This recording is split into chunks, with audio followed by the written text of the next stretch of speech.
Hello friends, माझं नाव अभिषेक सपकाळ आहे। आज आपण पाहणार आहोत कॅशबुक। आपलं युनिट नंबर सेकंड आपण स्टार्ट केलं होतं, advance accountancy unit number second subsidiary books. त्यातलं सगळ्यात इम्पॉर्टंट पार्ट्स आहे आपला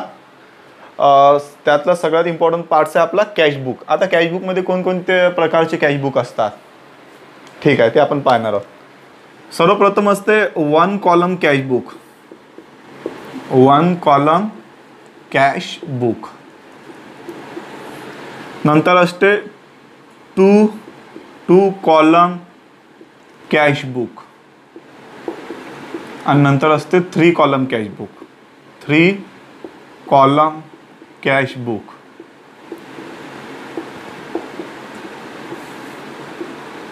आपल्याला 4 मार्क्ससाठी मॅक्झिमम एक्झाम्पलमध्ये 4 मार्क्ससाठी वन कॉलम कॅश बुक विचारलं जाते आणि एखाद्याच पेपरमध्ये आपल्याला 2 कॉलम कॅशबुक विचारलं जाऊ शकते आणि जे 3 कॉलम कॅशबुक आहे हे आपल्याला 8 मार्क्ससाठी विचारलं जाते। 1 कॉलम कॅशबुक आपल्याला 4 मार्क्ससाठी विचारलं जाते आणि 3 कॉलम कॅशबुक आपल्याला 8 मार्क्ससाठी विचारलं जाते। तर आज आपण बघणार आहोत वन कॉलम कॅशबुक। आज आपण काय बघणार आहोत? One column cash book. आता वन कॉलम कॅशबुकला कोणकोणते नाव आहेत ते सुद्धा आपण बघणार आहोत। वन कॉलम कॅशबुकला नाव आहे सिंपल कॅशबुक। वन कॉलम कॅशबुकला दुसरं नाव काय आहे? Simple cashbook. Simple cashbook. One column कॅशबुकला दुसरं नाव काय? सिंपल कॅशबुक आणि तिसरं नाव आहे फक्त कॅशबुक। एवढं कॅशबुक बी म्हटलं तर त्याला आपण simple cashbook, one column cashbook असं म्हणता येईल आपल्याला, ठीक आहे। आता हे याचा मीनिंग काय होते? 1 कॉलम, 2 कॉलम, 3 कॉलम याचा मीनिंग काय होते ॲक्च्युली ते आपण बघणार आहोत। बघा, सगळ्यात पहिले आपल्याला बघायचं आहे one column cash book. One column म्हणजे ज्याच्यात एकच कॉलम असतो। एक कॉलम असतो तो असतो कॅशचा। एक कॉलम कशाचा असतो? कॅशचा। एकच जर कॉलम असेल तर त्याला आपण कॅश कॉलम असते ते, तर त्याला आपण म्हणतो कॅशबुक, सिंपल कॅशबुक किंवा वन कॉलम कॅशबुक। 2 कॉलम असले तर सर त्यात काय काय असणार आहे? त्यात असणार आहे डिस्काउंट आणि कॅश। त्यात काय असणार आहे? डिस्काउंट आणि कॅश। आणि सर जर 3 कॉलम असले तर डिस्काउंट, कॅश आणि बँक असे 3 कॉलम असतील, ठीक आहे। तर आज आपण बघणार आहोत सिंपल कॅश बुक। काय पाहणार आहोत आपण? Simple cash book, one column cash book. One column cash बुकमध्ये फक्त कॅशचेच ट्रान्झॅक्शन येतील। वन कॉलम कॅशबुक मध्ये फक्त कॅशचेच ट्रान्झॅक्शन येतील, ठीक आहे। आता आपण स्टार्ट करणार आहोत एक्झाम्पल नंबर 50 नंबरचं एक्झाम्पल आपण पाहणार आहोत, ठीक आहे। तर सर्वप्रथम आपण 50 नंबरचं एक्झाम्पल रीड करूयात आपण। Prepare a cash book of Shri Ramesh from the following transaction. आपल्याला कॅश बुक प्रिपेअर करायचं आहे। कॅश बुक म्हटलं तर त्याला आपण काय म्हणतो? वन कॉलम कॅश बुक किंवा सिंपल कॅश बुक। कॅश बुकचा मिनिंग काय होतो? दुसरं नाव काय कॅश बुकला? वन कॉलम कॅश बुक किंवा simple cash book. One column cash book किंवा सिंपल कॅश बुक, ठीक आहे। आता बघूयात आपण याचा फॉर्मॅट कशा प्रकारे असते ते आपण बघणार आहोत। सगळ्यात पहिले लिहितो आपण डेट, नंतर लिहितो पार्टिक्युलर, नंतर लिहितो LF, नंतर लिहितो अमाऊंट। इकडे सुद्धा आपला पहिला कॉलम असतो क्रेडिट साइडला, डेट, पार्टिक्युलर, LF, अमाऊंट। ही असते आपली डेबिट साइड आणि ही असते क्रेडिट साइड। डेबिट म्हणजे लेफ्ट साइड आपली डेबिट असते आणि राईट साइड आपली काय असते? क्रेडिट असते, ठीक आहे। आता या कॅशबुक मध्ये एंट्र्या कशा प्रकारे करायच्या? पहिले तर 2 साइड असतात, left side debit side, right side credit side. Left side debit side, right side credit side. Cash book मध्ये एक गोष्ट लक्षात ठेवायचं की कॅशबुकचं नेहमी डेबिट बॅलन्स असते। कॅशबुकचं नेहमी काय असते? डेबिट बॅलन्स असते। तर डेबिट साइडला आपण टू बॅलन्स बॉट डाऊन असं लिहून ठेवायचं। डेबिट साइडला काय लिहून ठेवायचं आपण ना? To balance bought down. कॅशबुकचा नेहमी डेबिट बॅलन्स असते। कॅशबुकचा नेहमी डेबिट बॅलन्स असते बिकॉज कारण असं आहे की आपल्याकडे 100 रुपये असताना आपण मॅक्झिमम 100 रुपये खर्च करू शकतो, 100 रुपये असताना आपण 150 रुपये खर्च करू शकत नाही. म्हणून कॅशबुकचं नेहमी डेबिट बॅलन्स असते, कॅशबुकचं कधीच क्रेडिट बॅलन्स नसते. कॅशबुकचं नेहमी डेबिट बॅलन्स असते. कॅशबुकचं नेहमी का असते? डेबिट बॅलन्स असते. आता डेबिट बॅलन्स आणि क्रेडिट बॅलन्स हे काय आहे? जर आपल्याकडे कॅश आली तर त्याचे ट्रान्झॅक्शन डेबिट साईडला लिहायचे आणि जर आपल्याकडनं कॅश गेली तर त्याचे ट्रान्झॅक्शन क्रेडिट साईडला लिहायचे. जर आपल्याकडे कॅश आली तर त्याचे ट्रान्झॅक्शन डेबिट साईडला लिहायचे, जर आपल्याकडून कॅश गेली तर त्याचे ट्रान्झॅक्शन क्रेडिट साईडला लिहायचे. याच्यात फक्त कॅशचे ट्रान्झॅक्शन येणार आहे, याच्यात कोणत्याही प्रकारचे उधारीचे ट्रान्झॅक्शन येणार नाही. कॅशबुकमध्ये फक्त कॅशचे ट्रान्झॅक्शन येणार आहेत, कोणत्याही प्रकारच्या उधारीचे ट्रान्झॅक्शन कॅशबुकमध्ये येणार नाहीत. ठीक आहे. आपल्याकडे कॅश आली सर हे कसं ओळखायचं? आम्हाला हे ओळखायला खूप त्रास जातो की आमच्याकडे कॅश कशी आली आणि आमच्याकडनं कॅश कशी गेली, हे आम्ही कसं ओळखायचं हे ओळखायला आम्हाला त्रास जातो. तर त्यासाठी एक सोपी टेक्निक आहे. आपल्याकडे कॅश आली हे आपण कसं ओळखणार आहोत? आपल्याकडे कॅश आली हे आपण कसं ओळखणार आहे? रिसिव्ड, जर एखाद्या ट्रान्झॅक्शन मध्ये रिसिव्ड हा शब्द असेल तर समजून जायचं कॅश आली. रिसिव्ड, सेल आणि कॅपिटल, जर ट्रान्झॅक्शन मध्ये हे तीन पैकी एक पण नाव असलं तर आपल्याकडे कॅश आली. Received, sale, capital, received, sale, capital, received, sale, capital, received, sale, capital, received, sale, capital, हे तीन नावं असले तर आपल्याकडे कॅश आली. रिसिव्ड म्हणजे प्राप्त झालं, पैसा प्राप्त झाला, कॅश आली. सेल, सेल म्हणजे एखादी वस्तू विकली कॅशमध्ये, त्याचा पैसा आला म्हणजे कॅश आली. आणि कॅपिटल म्हणजे बिझनेस सुरू करण्यासाठी स्वतःच्या घरून जो पैसा आणतो त्याला कॅपिटल म्हणतात. तर आपल्या बिझनेसमध्ये पैसा आला, कॅपिटलचा मिनिंग काय होते? आपल्या व्यवसायाचा जो ओनर आहे त्याने पैसा आणला, त्याला आपण काय म्हणतो? कॅपिटल म्हणतो. ठीक आहे. रिसिव्ड, सेल, कॅपिटल असेल तर त्याची एंट्री कुठे करायची? डेबिट साईडला. कॅश आली सर हे कसं ओळखायचं आम्ही? जर रिसिव्ड, सेल, कॅपिटल असेल तर कॅश आली. रिसिव्ड, सेल, कॅपिटल असेल तर कॅश आली. रिसिव्ड, सेल, कॅपिटल असेल तर कॅश आली. आणि सर कॅश गेली हे कसं ओळखायचं? कॅश गेली कसं ओळखायचं? Paid, purchase, drawing. Paid, purchase, drawing, जर हे तीन नावं असले तर आपल्याकडनं कॅश गेली. कॅश गेली कसं ओळखायचं? Paid, purchase, drawing. Paid, purchase, drawing. Paid, purchase, drawing. आपण कोणाला कॅश पेड केली, कॅश गेली. आपण काही परचेस केलं, मग ते गुड्स परचेस असो, असेट परचेस असो, स्टेशनरी परचेस असो, काहीही कॅशमध्ये परचेस केलं आपल्याकडनं कॅश गेली. आणि नंतर येते ड्रॉइंग. जर आपण पर्सनल यूजसाठी, जर आपल्या वैयक्तिक वापराकरिता व्यवसायातून जर आपण कॅशचं उचल करत असू, कॅश वापरत असू आपल्या बिझनेसमधली वैयक्तिक कामाकरिता, तर त्याला ड्रॉइंग म्हणतात. तर या ड्रॉइंगमुळे आपल्या बिझनेसमधून कॅश जात असते. आता हे तुम्हाला समजलं असेल. जर डेबिटचे 3 शब्द आणि क्रेडिटचे 3 शब्द हे समजले तर तुम्हाला कॅशबुक समजलं. कॅशबुकमध्ये काहीही हार्ड नाही आहे. कॅशबुक पण एकदम सोपी आहे. जसं आपण purchase book, sale book, purchase return book, sale return book बघितलं, त्याच प्रकारे हे कॅशबुक सुद्धा खूप जास्त सोपं आहे. ठीक आहे. आपल्याकडे कॅश आली हे कसं ओळखूयात आपण? रिसिव्ड, सेल, कॅपिटल हे आपण त्या ट्रान्झॅक्शन मध्ये नाव बघायचे. जर रिसिव्ड, सेल, कॅपिटल असेल तर कॅश आली.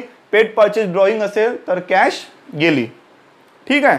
तर आता आपण एक्झाम्पल सॉल्व करणार आहोत. एक्झाम्पल नंबर 50 नंबरचं एक्झाम्पल आणि पेज नंबर किती आहे? 14 नंबरचं पेज आहे. बघूयात आपण एक्झाम्पल. खूप सोपी एक्झाम्पल होणार आहेत आपले, काही टेन्शन वगैरे घ्यायचं नाही अकाउंट बद्दल.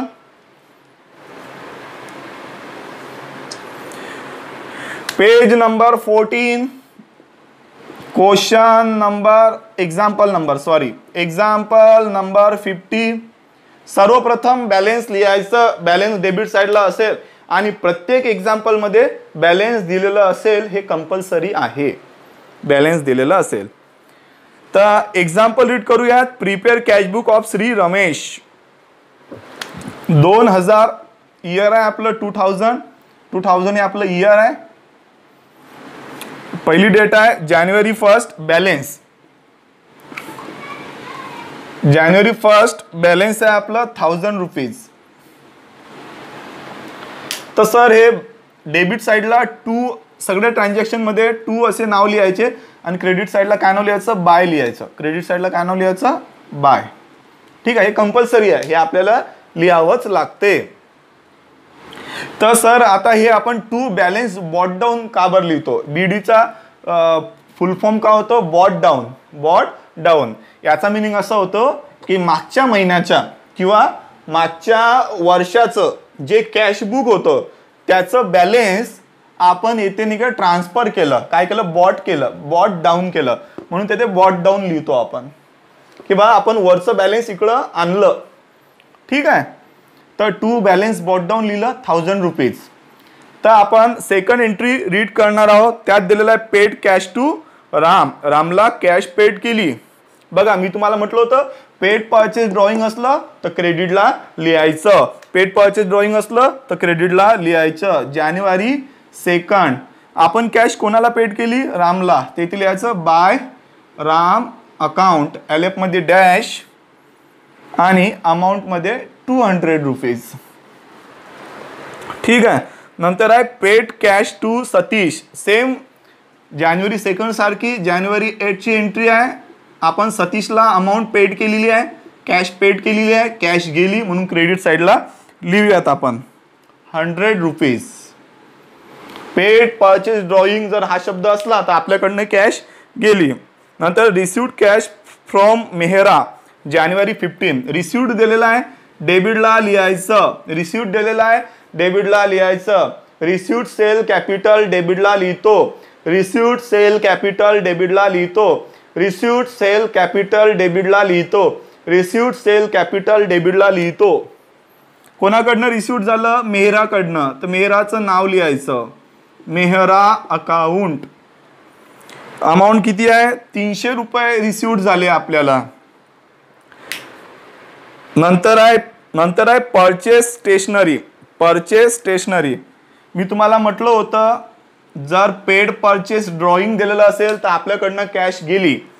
परचेस स्टेशनरी दिलेला आहे, परचेस काय दिलेलं आहे, स्टेशनरी दिलेलं आहे. तर आपण इथे काय लिहायचं, by stationery account. By stationery account. Purchase stationery किती रुपयाची स्टेशनरी परचेस केली, 20 रुपीजची. नंतर आहे पेड कॅश फॉर फॅन. फॅनसाठी कॅश पेड केली जानेवारी 30. जानेवारी 30 पेड परचेस फॉर फॅन. क्रेडिटला लिहायचं. क्रेडिटला सर का लिहित आहे, पेड परचेस ड्रॉइंग असलं तर क्रेडिटला लिहायचं.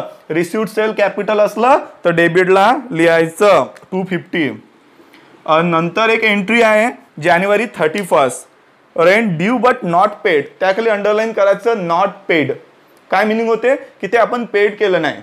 आता पेड केलं नाही तर कॅश आली पण नाही आणि कॅश गेली पण नाही, म्हणून हे ट्रान्झॅक्शन याच्यात येणार नाही. कॅशबुक मध्ये फक्त कॅशचे ट्रान्झॅक्शन येतात, यानी नॉट पेड म्हटलेलं आहे. नॉट पेड म्हटलेलं असल्यामुळे हे ट्रान्झॅक्शन याच्यात येणार नाही.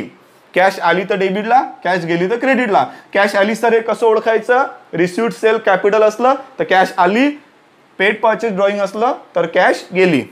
ठीक आहे, आता बघा आपला मंथ कोणता होता, जानेवारी. तर आपल्याला बॅलन्स जानेवारी 31चं काढावं लागेल. गोष्ट कधी लक्षात ठेवायचं, जरा फेब्रुवारी महिना असता तर 28 फेब्रुवारी किंवा 29 फेब्रुवारीचं आपण बॅलन्स काढलं असतं. जर मार्च महिना असता तर 31 मार्चचा आपण बॅलन्स काढलं असतं. जर एप्रिल महिना असता तर 30 एप्रिलचं आपण बॅलन्स काढलं असतं. येथे लिहू आपण बाय बॅलन्स कॅरी डाऊन. जे बॅलन्स आपण काढणार आहोत त्याला काय लिहायचं, कॅरी डाऊन. सर बॅलन्स कसं काढायचं, अकाउंट क्लोज करायचं. अकाउंट काय करायचं, क्लोज. या महिन्याचं अकाउंट क्लोज करायचं. कॅशबुक मध्ये नेहमी डेबिटची टोटल करायची. कॅशबुक मध्ये नेहमी डेबिटची टोटल करायची. कॅशबुक मध्ये नेहमी डेबिटची टोटल करायची 1300. तेच क्रेडिटला लिहायचं 1300 आणि या 1300 मधून हे मायनस करायचं. आपण कॅल्क्युलेटर यूज करायचा. बीकॉम फर्स्ट इयरला आपल्याला कॅल्क्युलेटर अलॉट केलेला आहे. 1300 मधून 200 मायनस करा, मधून 100 मायनस करा, मधून 20 मायनस करा आणि त्यातून 250 मायनस करा, तर आपलं बॅलन्स कॅरी डाऊन निघणार 730. किती निघणार, 730. येथे लिहायचं आपण 2000 आणि फेब्रुवारी 31st. सेम असंच लिहायचं, बॅलेन्स बॉट डाऊन. ठीक आहे, इकडचं बॅलेन्स येथे आपण ट्रान्सफर केलं तर बॉट डाऊन लिहूयात आपण 730. डेबिटची टोटल केली, क्रेडिटला लिहिली, डेबिटची टोटल केली, क्रेडिटला लिहिली, सगळ्या व्हॅल्यू मायनस केल्या, बॅलन्स कॅरी डाऊन काढलं, ते बॅलन्स इकडे ट्रान्सफर केलं. अशा प्रकारे आपलं एक्झाम्पल नंबर 50 संपलं. आता आपण 51 नंबरचं एक्झाम्पल पाहणार आहोत.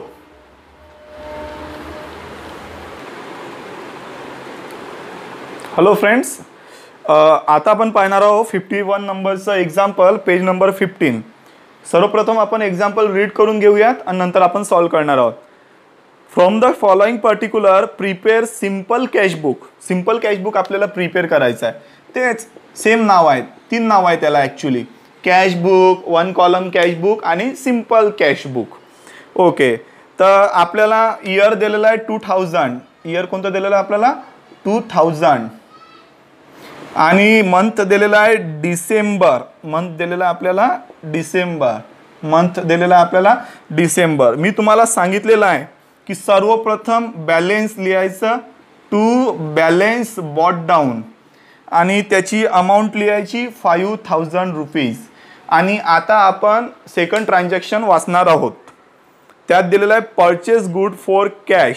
मी तुम्हाला म्हटलेलं आहे पेड परचेस ड्रॉइंग असलं तर क्रेडिटला लिहायचं, पेड परचेस ड्रॉइंग असलं तर क्रेडिटला लिहायचं, पेड परचेस ड्रॉइंग असलं तर क्रेडिटला लिहायचं.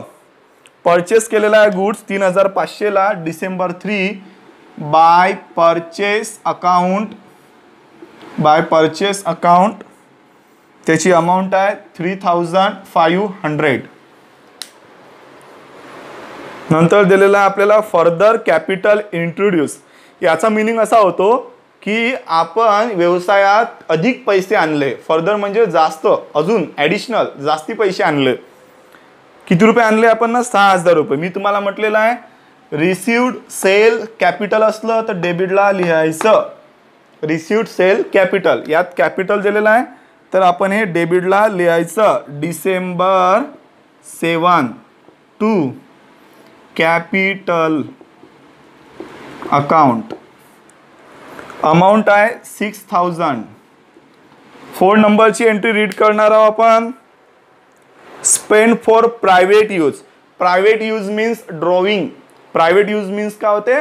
ड्रॉइंग. प्रायव्हेट यूज मीन्स काय होते? ड्रॉइंग. ठीक आहे.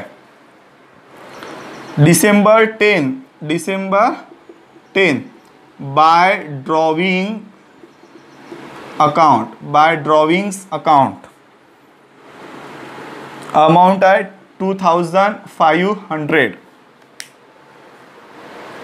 नंतर आहे कॅश सेल मेड. सेल केलं, रिसिव्ड सेल कॅपिटल असलं तर डेबिटला लिहायचं, रिसिव्ड सेल कॅपिटल असलं तर डेबिटला लिहायचं. सेल आहे, डेबिटला लिहायचं. अमाऊंट किती आहे? 500 रुपीज. ठीक आहे.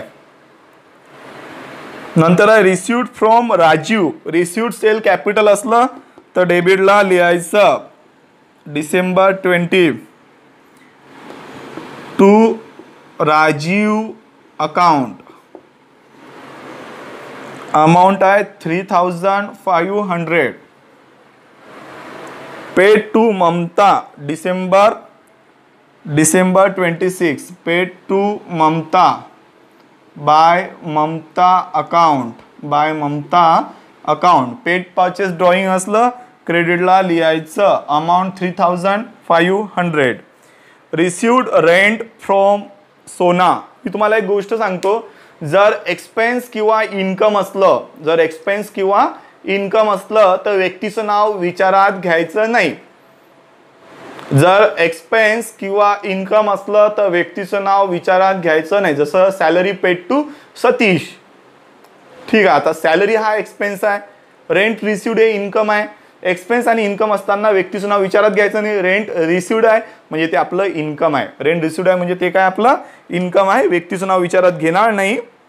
December 31 rent received to rent received account.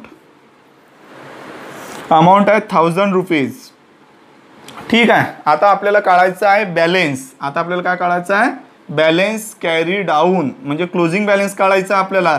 December 1ला स्टार्ट झालं तर डिसेंबर 31ला संपणार. येथे लिहूयात आपण by balance carry down. Carry down आपल्याला काढायचं आहे. सर्वप्रथम आपण डेबिटची टोटल करायची. सर्वप्रथम आपण कशी टोटल करायची? डेबिटची टोटल करायची. 6 + 5 11 + 3 14 15 15,500 15,500 15,500 15,500 मधून मायनस करायचं 3,500 2,500 3,500 6,000 आपलं बॅलन्स निघते. आता हेच बॅलन्स नंतरच्या महिन्याला म्हणजे की 2001 जानेवारी 1 टू बॅलन्स बॉट डाऊन असं लिहून ठेवायचं. आणि हे कंपल्सरी आहे, लिहावंच लागते. बॅलन्स ट्रान्सफर करून ठेवावं लागते. अशा प्रकारे आपलं आजच्या लेक्चरचं 51 नंबरचं एक्झाम्पल संपलं. बाकी एक्झाम्पल आपण नेक्स्ट लेक्चरला पाहणार आहोत.